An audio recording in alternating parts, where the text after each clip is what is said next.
to London's Heathrow. The time is 1:30 in the afternoon and the temperature is fairly mild, 16 degrees Celsius. For road safety, you should stay seated until the seatbelt signs have been turned off, and as all the exits now still need to remain clear, we'll return any items that we stowed for you as soon as the aircraft reaches the gate.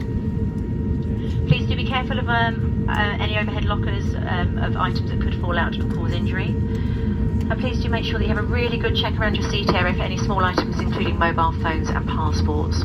Any items that are left on board get handed in to the airport's authority here and to the lost property, and you do unfortunately have to pay to have them returned to you as well, so do make sure you have a really good check before you leave your seat area.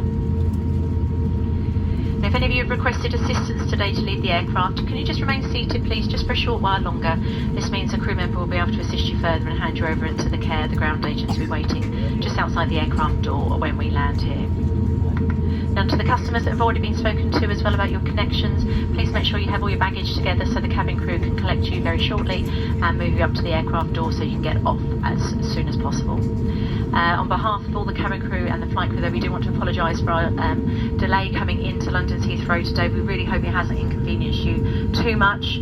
I know some of you have been displaced from yesterday as well, so we do want to profusely apologise for this. And on behalf of us all, we do wish you all a very, very Merry Christmas, and we hope you get to spend it with loved ones as well. Safe journey onwards. Thank you.